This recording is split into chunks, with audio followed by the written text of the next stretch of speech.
সীমান্তে আবারও টান টান উত্তেজনা। পেহেলগামে ভারত পাকিস্তানের সেনাবাহিনীর মধ্যে তীব্র গোলাগুলি।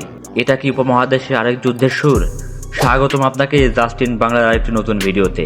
আজ আমরা কথা বলবো পেহেলগাম সংঘর্ষ নিয়ে, যেখানে আবার উত্তপ্ত হয়ে উঠেছে ভারত পাকিস্তান সীমান্ত। পেহেলগাম কাশ্মীরের একটি কৌশলগত গুরুত্বপূর্ণ অঞ্চল। সম্প্রতি এই অঞ্চলে ভারতীয় সেনাবাহিনী টহলরত অবস্থায় সন্দেহভাজন অনুপ্রবেশকারীদের লক্ষ্য করে অভিযান চালায়। এরই মাঝে শুরু হয় গুলি বিনিময়। পাকিস্তান সেনাবাহিনী পাল্টা জবাব দেয় বলে দাবি করা হচ্ছে।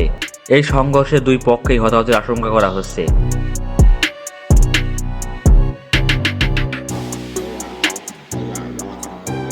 বিশেষজ্ঞরা বলছেন, সম্প্রতি লক বরাবর বারবার সংঘর্ষের মূল কারণ সীমান্তে অনুপ্রবেশ, জঙ্গি অনুপ্রবেশ রোধে ভারতীয় তৎপরতা এবং পাকিস্তানের কৌশলগত চাপ তৈরি করার চেষ্টা।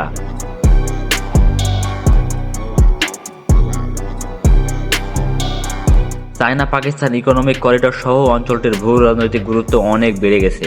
ভারতীয় সেনা জানিয়েছে তারা কড়া জবাব দিয়েছে। একাধিক সীমান্ত পোস্টে বাড়ানো হয়েছে নজরদারি।